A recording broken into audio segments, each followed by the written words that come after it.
all in all, college football is a mess right now. All the all the things that people have have loved about it, a lot of it is changing. It will continue to change, and you better be ready for the change because a lot of it's coming.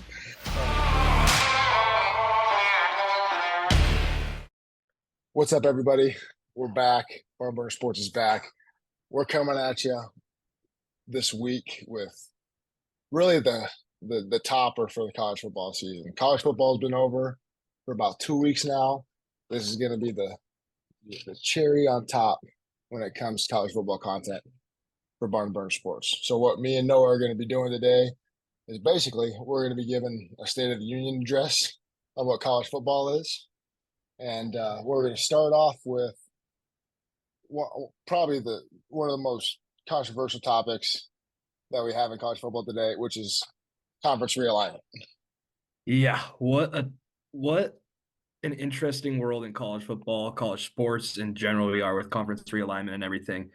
And I think that's like it's obviously very football driven, just like everything else is. Like look at anything like the football dominates Saturday and Sunday. Like this is a football driven decision. Like there's no doubt about that. But it's just crazy to think of the effects it's having on not just college football, but like all the other sports involved into like a college program. Like football, yes, it's the big one, but you have all these other programs that aren't chartering flights to and from games day before and leaving the day of the game or day after. It's like you got teams that are flying commercial flights throughout the week to get to what their destination is. And yeah, it's crazy to think about what matchups we're going to see with these new conferences and everything, especially in the new Big Ten, you know? Yeah, no, I think the Big Ten is a prime example of really how ridiculous conference realignment has gotten.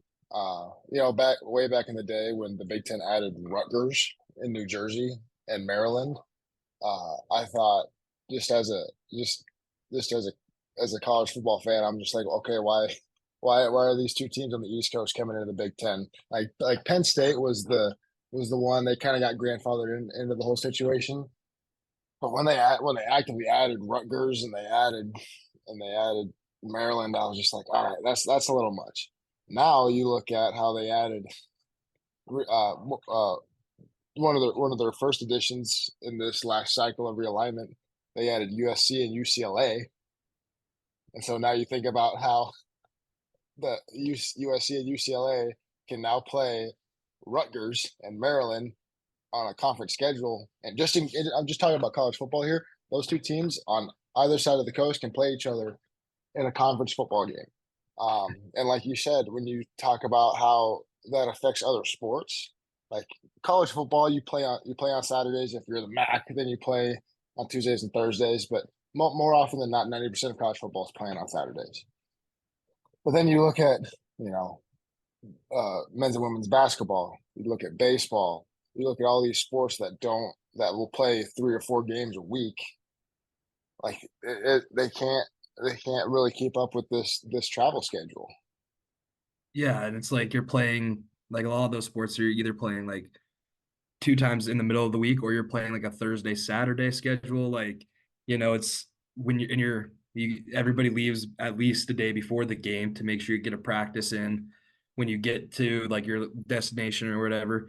But it's just like when you have these programs that are doing those games during the week and everything, it's like feels like even the NCAA has kind of like lost touch of like the student athlete part of things. And like, yes, Zoom is how a lot of us went through college and everything like that, and it worked out. It's fine. But like, it's still not the same student experience as it is when you go into a class and you know who the teacher is and like stuff like that. Like, it's just such a money driven decision that doesn't value what the athlete, like what the student athlete has to go through on a daily basis and like what commitments are they have at home like during the week and stuff that they have to take care of and like try not, especially with those they're traveling every week. It's like how do you keep up with all of your work at times when you're like, okay, like they've extended my deadline here but I have one this week too. It's like it's all that into like the student athlete part of it that has just felt lost like over the Mm. last 6 months of all this realign or a year of all this changes and everything. And I think Yeah, that's the really tough part of it. Like going through, like seeing that happen to all these like athletes that are trying to like they're there for school. Yes, mainly a lot of them just want to play the sport, but you are there for school, and like that whole aspect is just kind of getting lost right now. yeah. And I think if you talk to any college athlete, whether you're D1, D2, FBS, FCS, whatever, I think if you talk to any student athlete at the college level, they will say that the NCAA does not act in the best interest of the student athlete. Like, yes, if you go to the NCAA website and you look at their mission statement, it's talking about enriching the student athlete experience, enriching the student athlete experience, and more often than not, the decisions that the NCAA makes tends to not enrich the student athlete experience, and this is a prime example. Like I, I don't know if the ordinary fan realizes how difficult it is to really have that student athlete balance, where for most of the day you're working on schoolwork, you're working towards getting a degree, and then you have to go practice and you have to play games, and those practices and games require equal, if not more, preparation to what you're doing in the classroom. And so if you're going to if you're going to be the NCAA and say that you're going to try to make decisions that are in the best interest of the student athlete, this massive shakeup in conference realignment is not it. No, it's not. And then like you said, it's like whatever time you have to put into schoolwork and everything, it's like your school, like at least for like what our schedule was, like your school's from 8 to 1, basically, maybe 2 if you're lucky. And then at from then till 6 is football or Mhm. whatever your sport is. And like then you have your extra film study, you have your extra stuff you do on the side, you have the extra just studying the playbook. Then it's like, okay, it's 9 o'clock and I still have a paper due in 3 hours. It's like, or whatever, like, whatever the case is, it's like I don't the heart like you put in more than that 40 hour like that normal 40-hour work week or whatever. Like so Mhm. much more goes into it that nobody like besides like the student athletes are going through. Like nobody understands that aspect of it. And it's that way through every sport, like no matter what sport you're playing in college, it's that way. And it's like when you go to when like even when people that are like in high school that are trying to go play ask me like what's it like? I'm like, it's a full-time job and then some. Like Mhm. yes, the experience is great, and like having meeting all the guys and everything's great, and like all that like getting to continue to play the sport you love is awesome. But like you're putting in so much more time than like the person next to you in the class. Like if they're Mhm. just a student, you're just putting in that extra time, and I think it's just realizing that commitment. Then like then the NCAA throws this into it, and now Washington has to go play Rutgers once a year in basketball, and Oregon, UCLA, and USC have to go to Rutgers. Like, Yeah. and like even in Penn State's far, and like all that stuff's far. Like and it's weirdly like reminded me of. Do you remember that Big East documentary, that 30 for 30 they did Oh, well, oh about yeah. the Big East and like how they started to bring in like Miami and like Notre Oh yeah. Dame at a time, trying to just hold the conference together? It Mhm. felt like the exact opposite, where the Big Ten's like, we're gonna see how big we can make this like Mhm. how much power we can get in this And, and and conference. and unfortunately, that's we're at the point now where the NCAA has allowed conferences like the Big Ten, like the Big 12, like the SEC to really go from a power five to really a power three. I mean, who knows what the ACC is going to look like here pretty soon?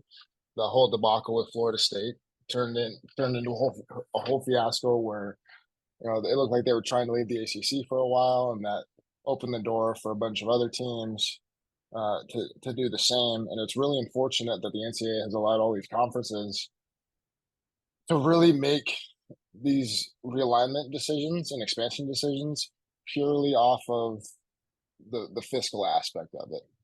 Yeah. Yeah. Like when you're in those board meetings. I mean, I'm genuinely curious how often they talk about things other than the bottom line on their on their income statement. You know what I mean? Like Yeah. like you made a great point about how the Big Ten and the Big 12 are just in a position to be like, all right, how big are we going to get? How big can we make this thing? And I think that has a lot of unfortunate repercussions for a lot of the student athletes that are in the middle of it. Yeah, absolutely. And it's like, at least like in my opinion, for the Big 12, like you're getting Arizona, Arizona State, which aren't too far from like going to some most of those places. But it's like you have UCF there now, you have BYU that are they're kind of the mismatch ones. The SEC, the SEC really like I mean they've always been founded on tradition and everything like that, you know. But it's like they added two traditionally very good football programs, like where like to me, and I still don't like it, don't get me wrong, but to me, like at least like okay, Texas and Oklahoma in the SEC traditionally could make sense as far as like there are Mm, two very good programs that fit in with like the Alabamas, the Georgia, like teams like that where and like not to say that nobody's good and that they added to the Big Ten, but it's just like that gap of how far away those programs are from each other.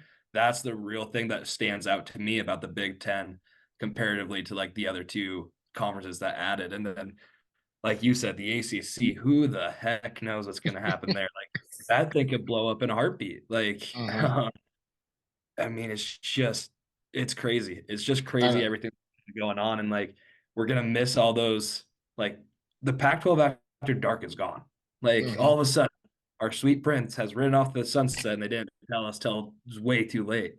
Like, I don't know how many times I've stayed up watching a Colorado Arizona State game in the middle of the night for no reason. Like, it's like those regional matchups and like those just like all of that's going to be such a big aspect that's missing. Like how well these fan bases can travel also is another part where it's like that doesn't get factored in enough because like it's almost I feel like it's gonna like yes you still have your home field advantage everything like that but it's gonna feel almost more like a pro atmosphere as far as like you're bringing these teams in for so far away. Their fans, like besides parents and whatnot, probably aren't coming as far and whatnot. So I think like that part of it's a little bit of like a little bit sad to see like those fan bases that travel probably aren't going to be the same as the ones they once were when like if you're in Oregon going to Oregon State, like obviously you're just driving down the road to Corvallis and like, or hmm if you're going to play Washington, you're just driving up to Seattle. Like, it's just we're gonna miss out on all that stuff, and I think that's gonna be the sad part. Yeah, call me a traditionalist, but regional conferences make a lot of sense to me. I don't know, like the bottom line is it was up to the conferences to keep themselves together, and they didn't do it. I mean, the whole Pac-12 situation it was just so sad, and it was just for the college football fan in general. It was really sad to see one of the more historic, one of the most historic just conferences in college sports in general to just fall apart, and that was really sad for me. That just happened so quickly. Yeah. Like it felt like USC and UCLA were the first to go, and it was like what just happened? Then all of a sudden it's like you hear the Oregon Washington rumors, and it's just like what is? And then next thing you know, we're 2 weeks into the season, the Pac-12's dead after this year or whatever it was. Mhm. Like it's just crazy how quickly that escalated and like how obviously it's just like I agree. I think those regional conferences make too much sense and Mhm. it's just the worst. And like I mean, being in Montana my whole life is like there's a lot of Pac-12 games on around until the Pac-12 network showed up, obviously. But I mean, like that's kind of the conference. It's like the big conference I was surrounded by. Like obviously, like with the Big Sky Conference, I was always a Grizz fan, but like you had all that surrounding teams like you had the Washington States, you had Oregon State that are all fairly close to like where I was, and like seeing all those teams kind of who knows when they're going to play again or Mhm. whatever. Like, obviously, a few of those teams will play in the Big Ten or whatever, but we're not going to get all those matchups. We're not going to get the late night game with Arizona State upsets Oregon with Jaden Daniels at quarterback, coached by Herm Edwards. What the Yeah. heck? Think about that. that wasn't that long ago. Like, No, and to kind of close off on the Pac-12 talk here, I want to give a massive shout out to Oregon State and Washington State for staying the course and not caving in. Shout out, shout out to shout out those two. Washington State, Pac Yes, two champion.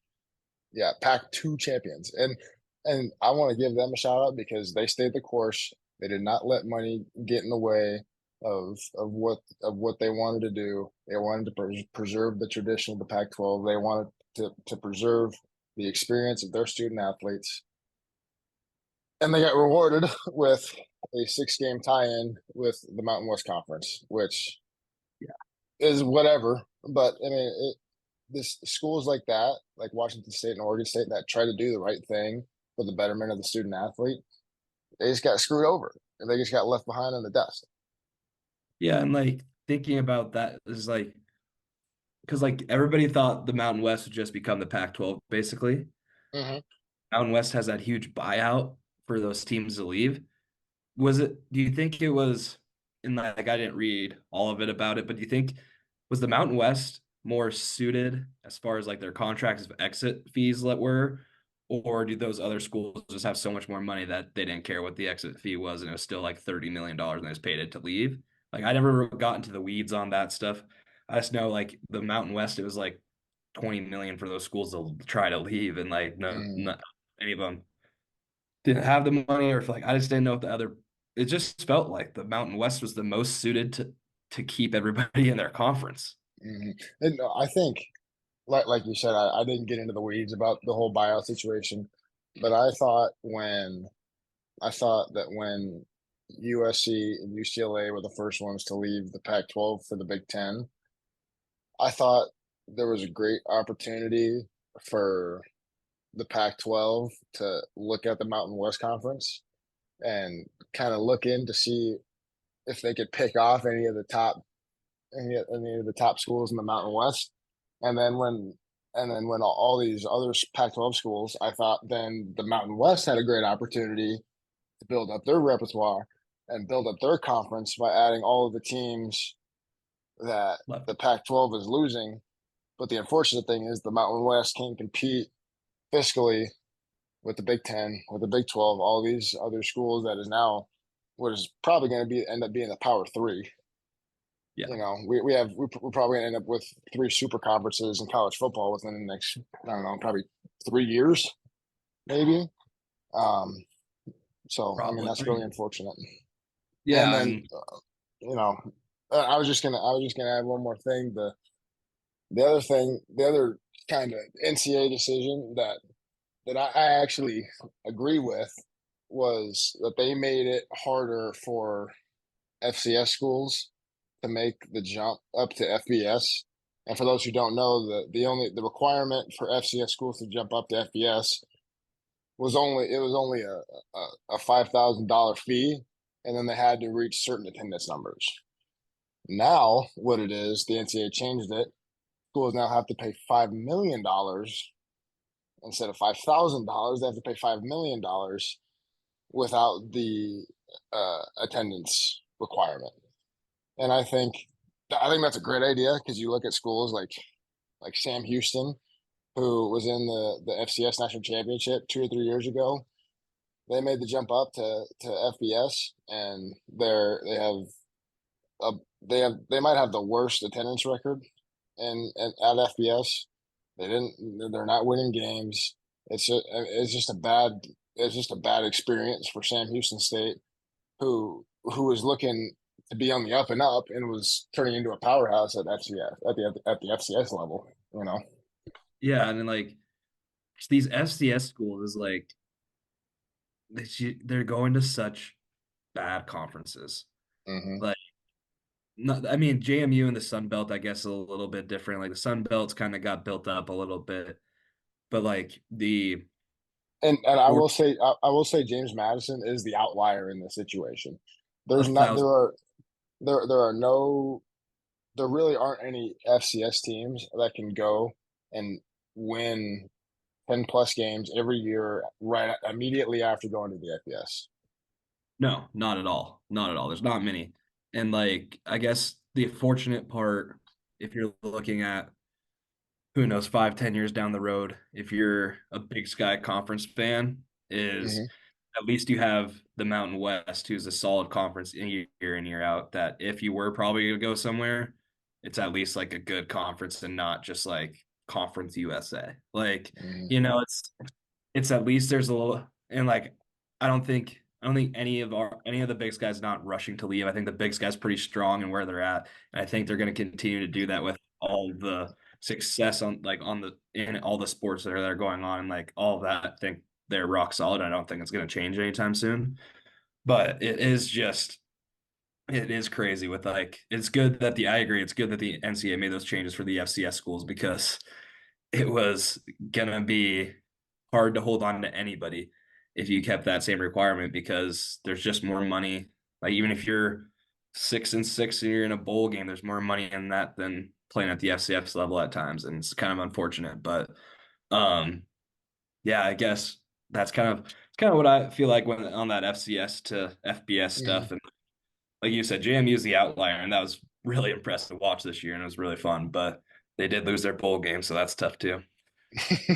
Yeah, it's always make fun. It's always fun to make fun of the NCAA, and I will continue to do so. But I will give them props when they deserve props, and that was a good decision. Yeah, I won't So clap, but good job. I've given the NCAA enough scrutiny over the past couple episodes. I'll give them their flowers when they deserve it.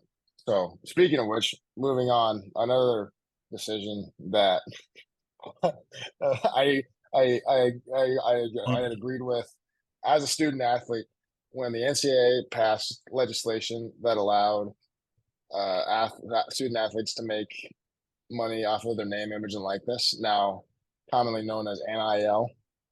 As a student athlete, and you as a student athlete, I think you might have made more money in NIL than I did. For anyone who, for any offensive or defensive lineman out there who's looking to make NIL money, go grab the number 69, slap it on every piece of merchandise that you can, and you will make so much money. People So love much money. people love the state outline of Montana with O line 69 in the middle, So or like a highway sign with the 69 in Montana on top. That did well. yeah, so I think you made more money than I did during NIL. I don't know about So, that. but what that brings me to my point. Like just kind of in the mainstream media, what I don't think a lot of people understand when you see these multi-million-dollar NIL deals, when you see Archie Manning having like over $10 million in NIL money without ever taking a snap at the University of Texas, like that's not happening everywhere to everyone. More really, the majority of the time, guys are making, I don't know, maybe a few $1,000s, and that's off of trying to sell their own merch. It's getting a free meal at a restaurant because you put something on Instagram about, hey, go eat here at so and so barbecue place. Like Yeah. it, the figures that you see on ESPN, the multi-million-dollar deals, that doesn't happen for everybody. No, and like sometimes it's simple stuff like getting Celsius energy drink shipped to you and whatnot. Like, I mean, it's stuff like that like does like through your everyday life that like matters. But yeah, these Hmm. numbers that are getting thrown out for some of these big like players or these big programs, like I think at Texas A&M, I saw that they were offering like every O lineman that played in the season got like 50 grand or something like that. Hmm. And then like you get the Utah situation where every scholarship player got a truck. Like, it's crazy what's happening and like what's all going on. And like it is the wild, wild west. Like Hmm. if you have a donor that wants to give one player 50 grand or 20 grand, there's no one there to tell them no anymore. Hmm. For better or for worse, I I don't really. and you're right. It is the wild wild west, and it NIL is so new now in the college football landscape that there really hasn't been any kind of regulation to it. And I'm not a big regulation guy anyway, just in general in life. But when you look at NIL, the way it's done is there's really two big facets to NIL. There's the collectives, and then there's the individual NIL deals. The collectives are is a separate entity from the school or the athletic department that collects a bunch of funds from different people and then supplies those funds to the student athletes. The individual NIL deals is often what you see with commercials. When you see Caleb Williams on a Dr. Pepper commercial, that's probably not a collective trying to get that deal. That is Dr. Pepper reaching out to Caleb Williams and trying to get him on a commercial. And so the thing with those two things is not every school has the same amount of money to spend on NIL deals. Like I was watching a podcast, the Next Up podcast with Adam Brenneman, and he was talking to Trent Dilfer, who is the head coach at UAB right now, and they had a discussion about NIL and what that has been looking like uh, in college football today. And Trent Dilfer was just like, we can't compete. Like the smaller schools are unable to compete with a lot of the name brand schools, the Ohio States, the LSU's, the Alabamas. The smaller schools aren't able to compete with those bigger schools in terms of NIL money, and that is kind of seeped into recruiting, unfortunately. Yeah, and it's like with some of these, like a lot of these programs, especially FCS level programs or the kind of like the UABs of the world, it's like you get a guy that's a great player, but you're relying on like your boosters and your everybody like that to like you got somebody like you got a guy that you need to keep here or you want to keep here. It's like, okay, we have to get all these people together and try to throw him some money. Like, it's just kind of like you're relying on your boosters a lot and like you really have no control. And like you're seeing it all across the FCS nation is just like where they're becoming farm schools for these big programs. And like the hard part is like I like how can you say no is the other thing. Mm-hmm. Like I know like I think a lot of guys want to stay where they're at and like that's why they went to the school in the first place. But the hard part is not everybody's going to go to the next level and play in the NFL and make money or go to any of these leagues and get any money for football or basketball, whatever sport you play. It's like you only have so much time to play this game, play a sport and be able to profit from your name and everything like that. And like I think that's the hard part is like it how you're some of these kids are like some of these guys were like 18 to 24 years old or whatever. It's like, and you're getting somebody's coming in from a big school that's like, yeah, if you come here, it's like 20 grand. I'm like, who would say no? Like, Mm-hmm. that's the hard Exactly. part. Like I've seen so many different fans on social media just bashing guys for choosing to. And this is a whole other thing. Um, Fans just bashing guys on social media when they decide to enter the transfer portal and they go sign this massive NIL deal. Um, like you said, put yourself in that guy's position. Like you're a college student and your stipend as a scholarship student athlete pays for your rent, and then that's kind of it. That's about it. You get rent and food, and that's about it. It is. It's so hard to go from that to then go and get an offer from another school and be like, "Hey, we'll give you $100,000 right now if you transfer and be our starting whatever." Yeah. Like that is such a hard position to be in. And that brings me to this my other point, unless you had something else to say. That brings me to my other point about it is it is illegal for a coach or a booster to offer a student athlete who is not in the transfer portal. It is illegal for them to offer money to come transfer to your school. But The, the that problem is, happens. yeah, the problem is there's no one regulating it. Like the NCAA is just turning a blind eye to any transfer portal responsibility or NIL responsibility. And I know we gave them some credit earlier, but we're gonna take it all away. Like there's no one looking like if you look into a lot of these programs, I'm guessing you're gonna see some behind the scenes money under the table, whatever you want to You're, call it. you're going to see That some shady stuff. yeah, that is like they have people that are like just content where they're at and like don't want to leave, but it's like they're I mean, you can reach it's easy to reach people on Twitter. It's easy to reach people like it's these everyone knows who everyone is. Like it's easy to find like phone numbers for like there's stuff like this and like it might be a guy that went to an FCS program that you gave like a preferred walk on to like a few years ago and then like you still have their contact info like whatever however they have their information like the information for these coaches are not hard to find. No. And like there's no policing it so far. Like there's no one check like there's no checking like you're telling me some of these guys go into the transfer portal for 6 hours and they already know where they're going. Like how do we not look into that? Like what is happening? Like, you know, it's just stuff like that that has been frustrating. Like I think just frustrating to see and whatnot. And then like I think the hard part is I don't like, especially NIL wise, like we'll get to the transfer portal later, but like NIL wise, I don't know how you fix it because in my opinion, as far as a cap goes, I don't think there should be one just Mm, because like we talked, like I said earlier, it's like you only have so long to profit off this and whatnot.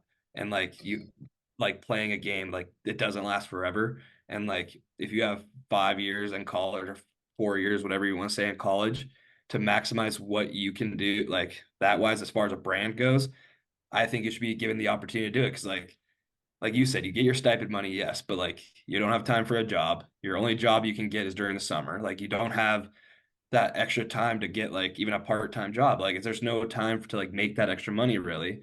Where mm, it's like if these and the hard part is like obviously like there's certain positions and whatnot that have a bigger name and are easier to profit off what they do and whatnot. But it's just I don't think you can cap it.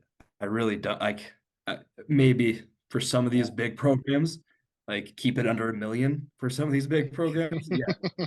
But like I just I don't know how you cap it and Yeah. like give a reasoning for it.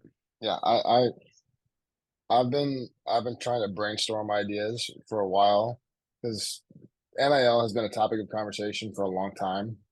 And the topic of these bigger schools basically turning group of five and FCS schools into farm systems. That's been a topic of conversation for a long time. But I don't know how I really don't know how you can put a what would what would essentially be the equivalent to a salary cap for NIL money. Um, because a lot of the smaller schools, they probably wouldn't have enough money to meet that cap anyway. And for these bigger schools, you're not going to cut what is probably I mean, it's you probably got some of these big time schools, you probably got 20, $25 million in a collective. Yeah. And you're not going to cut that down to 1 million No. because the smaller school can't reach 250,000, you know, Yeah. in a And the hard part in, is in a cold-blooded American society, in a capitalist society, baby, that's not going to happen. So, no, and it's like you have these and like obviously the more famous your boosters are, the more money you're getting back into your university most likely. And it's like you also have to factor in is like especially at these smaller schools, like the people that have their names all over buildings, all over stadiums at these smaller colleges, they need to like most of the time older folks need to realize that they can't just send their donation to the university if they were trying to do like NIL stuff. They can't just send it to the university. You can't just send it there because then it's going to maybe an art museum or something of that nature. Where it's like if you send it to that collective, at least you're insured that is going to go to student athletes. Who cares what, like, if you don't care what sport and you just want to give that amount of money to the collective and say, break it up as you please, great. But like, there needs that they need to, people need to figure out it's like, if we're trying to keep athletes here, the money needs to go here and away like sadly for some things, because the university does need money to run and operate all that. I get it. Like some of that stuff, it's like it can't go to the university. You got to go here, and like the I think that's kind of a tough part for people to come to grips with and whatnot too. Is just learning that everybody has to learn a different way, and like even for boosters and like donors, like you have to learn a different way now, Mhm. and like you kind Oh, of have to trust whoever's running that collective that they're doing what you like the right thing and everything like that. And that's why I feel like having those people like having I think most of those collectives have a lot of good people in charge that are doing the right thing and everything like that. So but yeah, yeah, I think it's a tough thing for everybody to adjust to. yeah. Yeah, when you get to college and you become a student athlete, one of the first things that you usually hear is that you have to treat this like a business. You have to treat this like a job, which the majority of student athletes do. Because if you want to be successful, you have to treat this like a job. But with the development of NIL, college football is slowly turning into a business, not just for the schools and the conferences and the TV deals, but it is slowly turning into a business for the student athlete. And I think when you look at NIL deals, there can, depending on what kind of legislation comes into play the next few years, there's a lot of potential for things to really start looking like a job contract.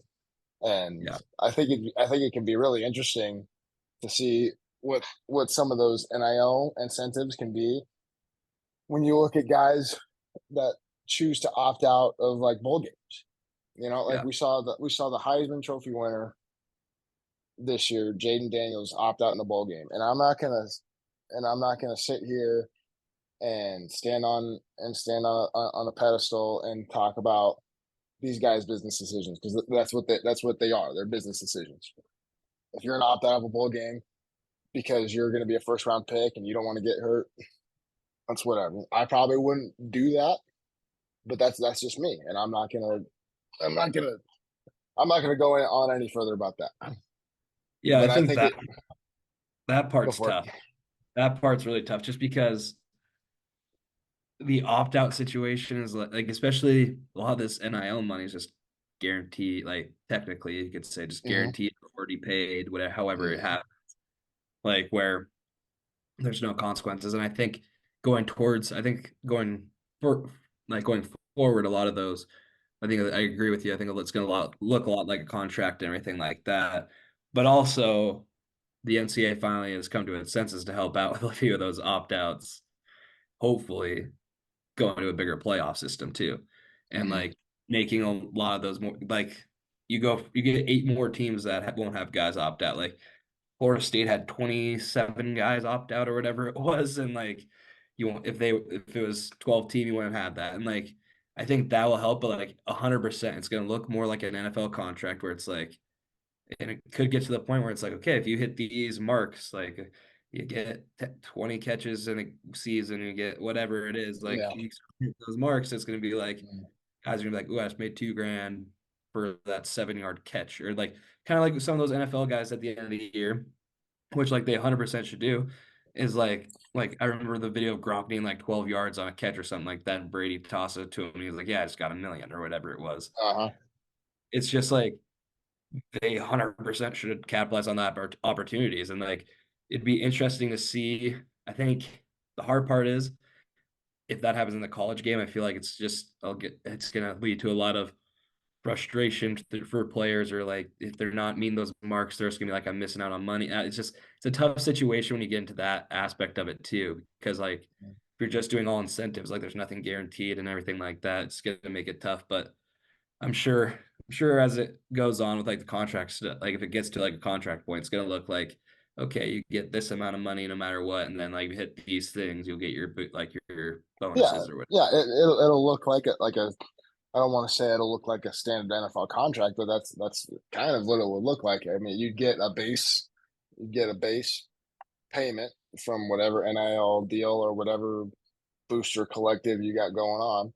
And then it'd be like, all right, I mean, if you play in the bowl game, then you get X amount of dollars. And I think you're right. I think the fact that we're going to a 12-team playoff now is going to really, hopefully, incentivize these players to continue to play into the postseason.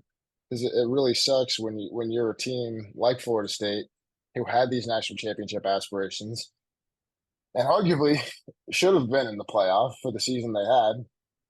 We'll get to that. We'll get to that later. But it's when you have a team that does so well and then they don't make the college football playoff, and then all of a sudden all of your best players opt out of that bowl game, and then you just look like trash in the postseason game that you're going to play. I mean, that's really tough. But like you look at the FCS playoff, the FCS has had a playoff for a long time now. There are now 24 teams in the playoff. Not one time has there been an FCS player in the playoff that has decided to opt out of the playoff. Why is that? Because you have a chance to play for a national championship. And if you have a chance to play for a national championship, players will not opt out. And I think that's why the 12-team playoff will help with the opt out situation. Yeah, and like I guess the argument can be made too, playing devil's advocate for this FCS side of things is like Mhm. a lot of people would say, well, you need those games on film to increase your chances at the next level or whatever. But like, obviously, there's exceptions to that. Like Carson Mhm. Wentz, was an FCS player. Like you have these guys that are like guys like that every once in a while. Trey Lance, like all those guys, every once in a while that come along where they're like they easily Yeah. could say Yeah. like, But just like historically, we had the 14 playoff for a decade. We had it for 10 years. And I don't think there's been a starter on any of those playoff teams that have decided to opt out. Why? Because you have the chance to play for national championship, and you're not going to opt out of that. 100%. No, I agree 100%. 100%. Nobody. That's that's why like for a lot of people, that's why you go play college sports. Is That's why like you play. that's the goal. Like you don't go through all this stuff in the off season and in the preseason and during the season to just like get 2 games away from that goal and be like, no, I'm good. Like, but I think, yeah, I'm excited for this 12 team playoff. I think it's just gonna be a grand old time for everybody. And it's gonna be crazy to see like I think like next year the Fiesta Bowl here is like a quarterfinal game, and then the year after a semifinal game. It's like it's cool to see like yes the bowl like the New Year Six bowls have always meant something, but now like every New Year Six bowl is either gonna be like a quarterfinal, semifinal game. Like I think Mhm. that's I think that'll be pretty fun just to have all those games like actually mean more than just like oh it's like Oregon and Liberty or it's UCF and Auburn Mhm. back in the day or it's whatever matchup Yeah. you want to look back on. It's like all these games are going to be like those could be the matchups, obviously, but like Mhm. you're going to see it on the track to be like a national championship and not just like oh yeah these two teams played and that was it. Like Yeah. every one of those games is going to be tracking towards the national championship for one team. And the the what was sad about the playoff situation when it was implemented 10 years ago, it really it, for I'm talking from the perspective of the fan, it really ruined the experience to watch all these other bowl games. And I think you probably see it in viewership, and uh, you see it in how they talk about these other bowl games. Because I'm on the side that these bowl games matter. These non college football playoff bowl games, they matter. Like if you're a 6-16 and you're bowl eligible for the first time in 50 years, and you want to go win that bowl game, you know. Yeah. But from the Also, like your difference between being above 500 and below 500, like exactly. and like it can just bring you so much momentum going into the next season. Like you're telling me that Missouri right now isn't talking about how what they did to Ohio State, like just as like we can beat this caliber team, we can be at this highest level. Like like especially with the like that's kind of team that's licking their chops going into a 12-team playoff, and like a team like Arizona, beat Oklahoma in the Alamo Bowl. You have Ole Miss. Like the list goes on and on about these teams that are like, and Arizona's a different situation after all this has happened for them too. But like, um, you have all of these teams that are like, you're telling me that's not like just giving them so much more confidence going into the next season. And like, even if you look at the Ohio State side of that game, it's like, okay, maybe we don't have our guy right now at the court. Like, it was hard to tell with Hunter. Like, it's Hunter Brown, right? I think so. I think so too. He wears 33. It's all I know. Yeah, that's all I know But too. like, but like, but like, yes, he only had 6 snaps, but like, you at least saw the depth behind him and what's available. Like, even though you don't get like what you want to see out of it, at least as a coaching staff, you're like, okay, we can reevaluate. This is what we need to do. This is like, it just gives you an opportunity to move forward, I think. But I will say, the bowl game that needs to matter every year is the Pop Tart Bowl. That was If that's not in the college football playoff at some point, I will riot. That was amazing. Yeah, as a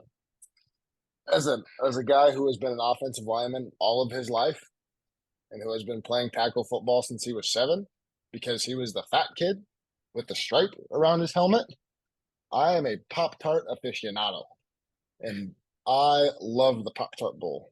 Not I'll only agree. because not like when you look at these bowl games, like there's a real like it gets made fun of a lot when you got like the Meineke Car Care Bowl, or you got this big long corporate name for a bowl game. Like the Pop Tart Bowl, it's short, it's sweet, you know exactly what it is, and there's You a get to eat great a giant. opportunity. Yeah, and that's what I'm talking about. There's a great opportunity for you to market that game by having a edible Pop Tart out in the middle of the field, pop out of the toaster, and just become the center of attention in the entire bowl game. I guarantee not a lot of people remember the actual game in the Pop Tart Bowl. Most people remember the Pop Tart mascot that took over the bowl game. That You was know? one of the best marketing jobs I've seen in a long time, since probably since the Burger King ads last football season.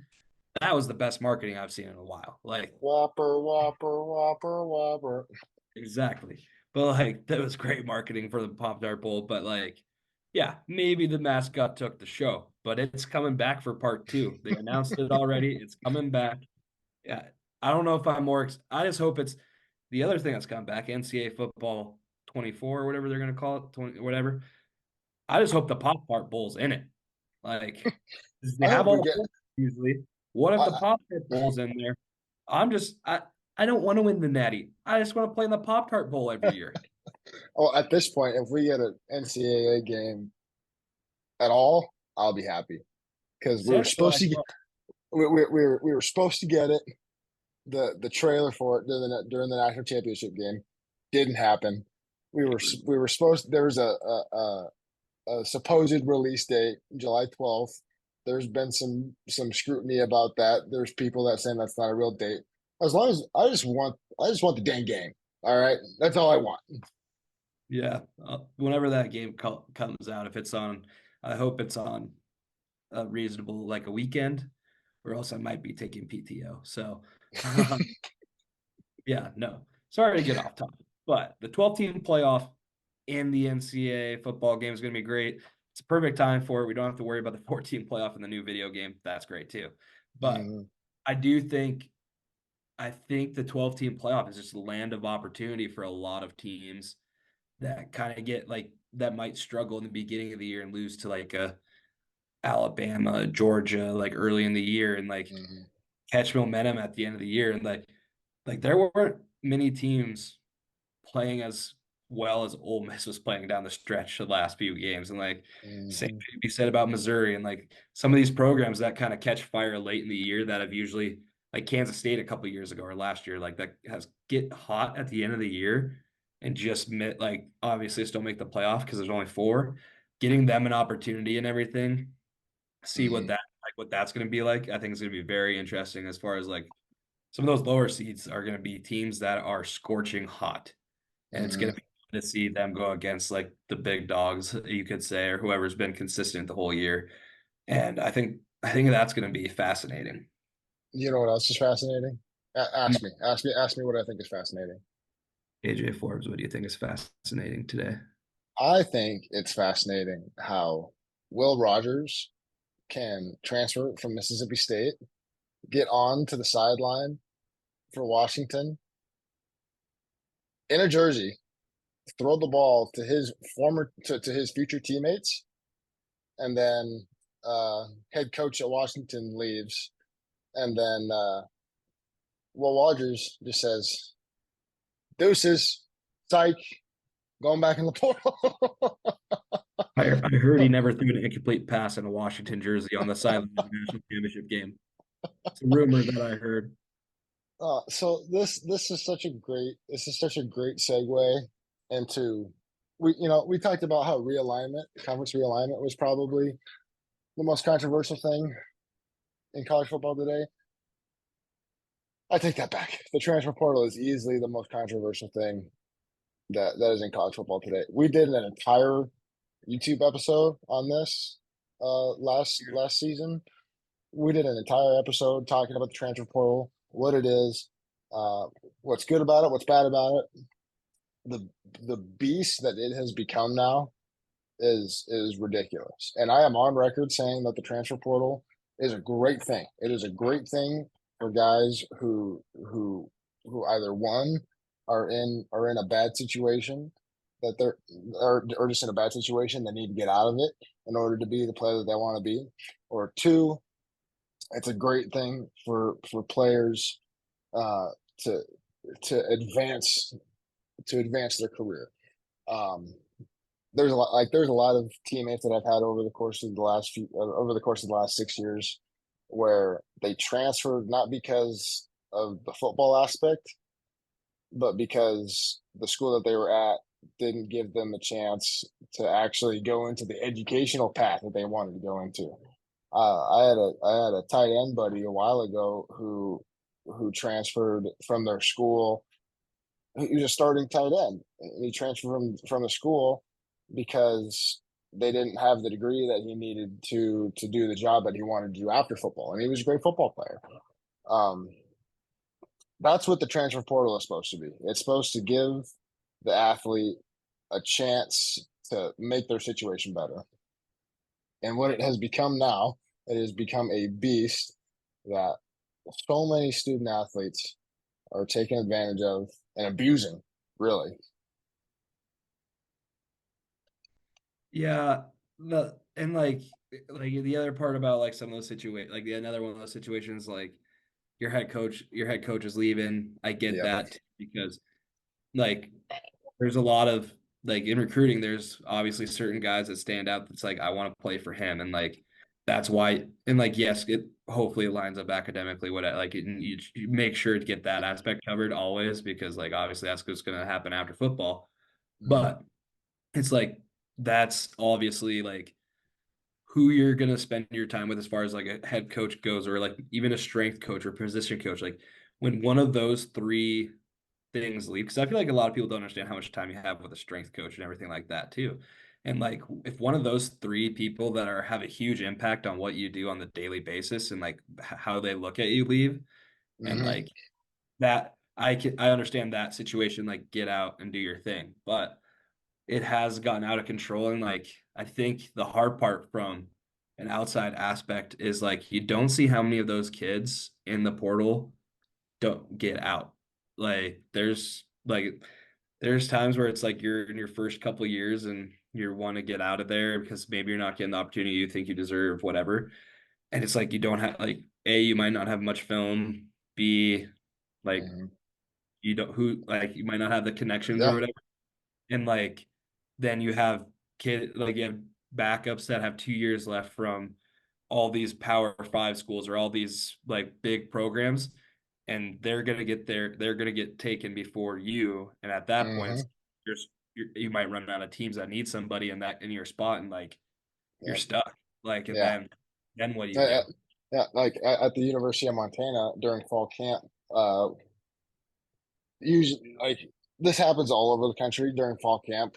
Um, the coaches, the head coach usually pick an assistant coach to give some kind of presentation about whatever. It's usually about don't do drugs, be a good person, respect women.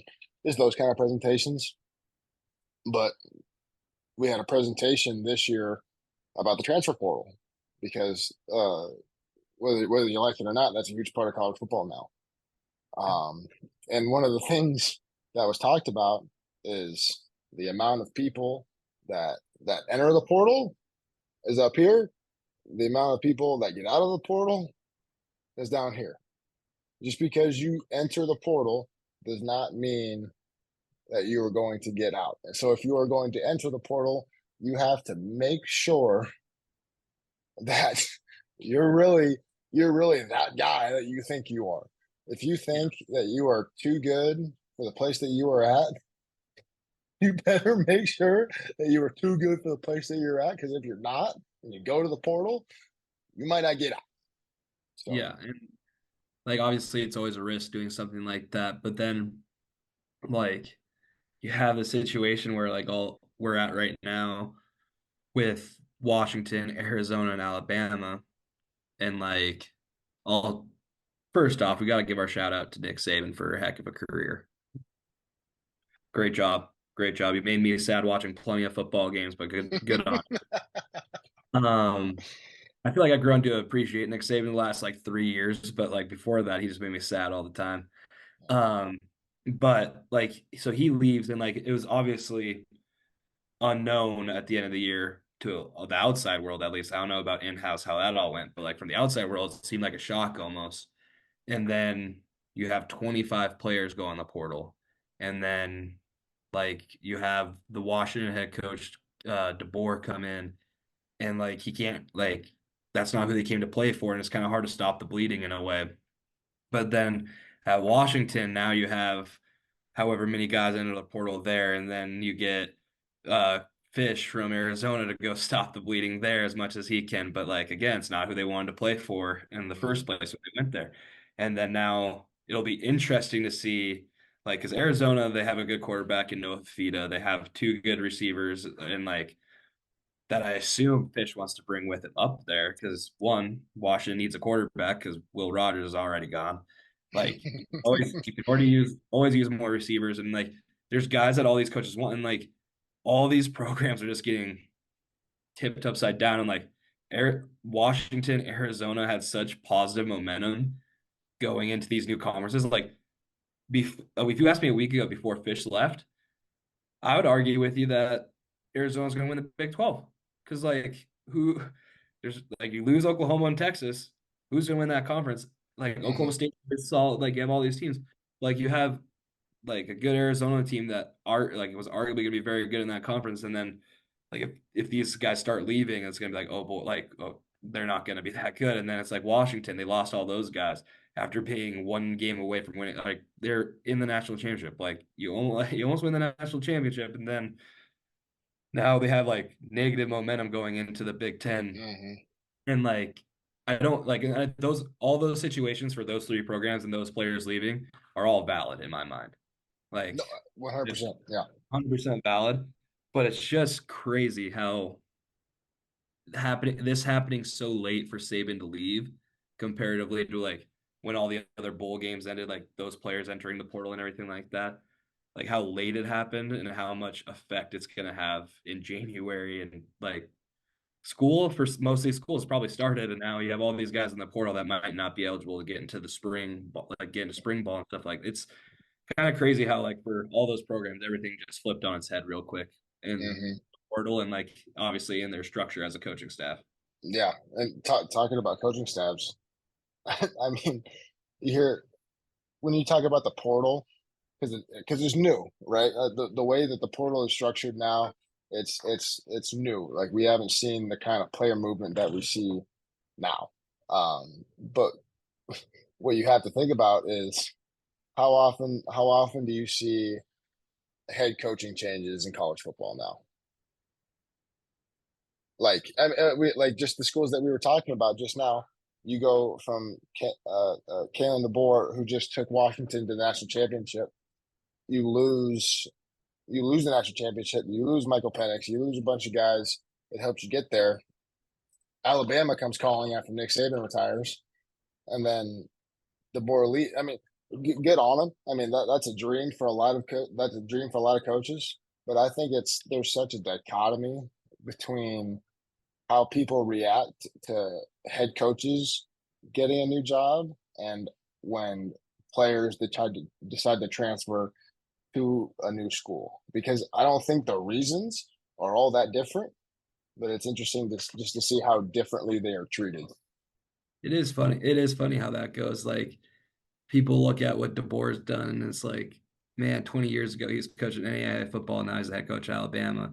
And Mm-hmm. then some of these guys from especially like smaller programs leave, and they're like, "How could you do this to us?" Blah, blah, blah. Exactly. I get being frustrated by it. Like nobody wants some of their favorite players to leave. I get that, but like you said earlier, like putting yourself in the shoes of like some of these players that have that opportunity to elevate their game or like take that next step forward and like challenge themselves more than like a little bit more and like get more competition, whatever it is, like whatever that reasoning is, it's just like, man, it's just like that's some of these schools that you like watched on TV for how many years, like come calling, like it's like, man, how cool would it be to go play at Penn State or like how cool, like Mm-hmm. like stuff like that, where it's just I think it's hard, like it's hard for fans to let people leave, especially like in a lot of loyal fan bases and like want people like be okay with people leaving.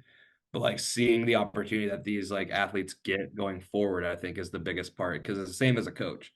Mm-hmm. Like they're trying to do the best thing for their career and for their family. And it's the same thing for a player right now because like what they're especially with NIL and like the portals, like whatever I'm getting at some school, I could get more here and it could like benefit me and like my parents and like all this stuff, you know. It's just it's a real interesting college football world right now.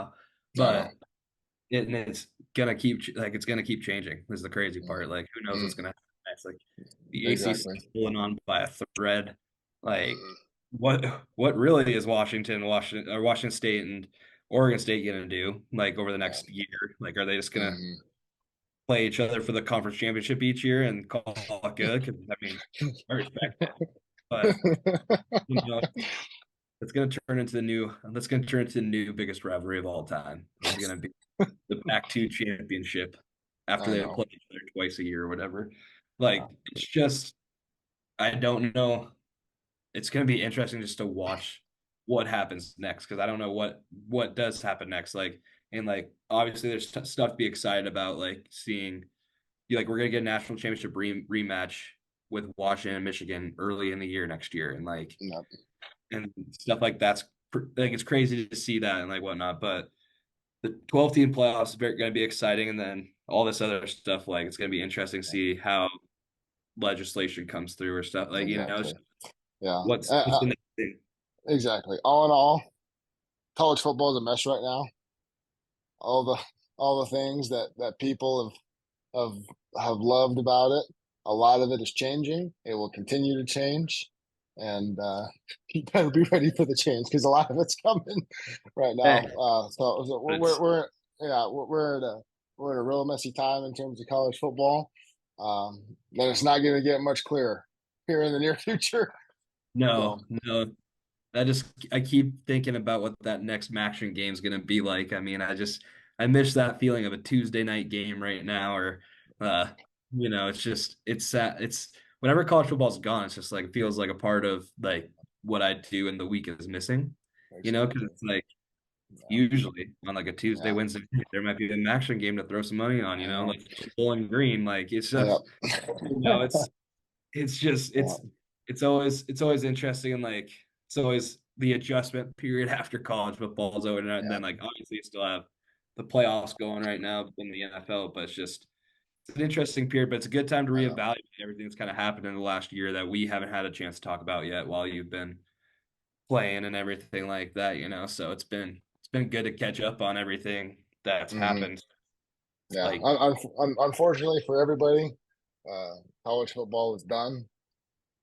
But this was a great opportunity for us, like you said, to reflect on college football and how it is right now, and for us to give a nice little State of the Union on what college football is like right now. So, everybody listening, we really appreciate you. We're going to be giving even more great content for you guys on YouTube, on our website, on social media. Thank you guys for listening to us talk college football one more time this year, and looking forward to seeing you next time. See ya.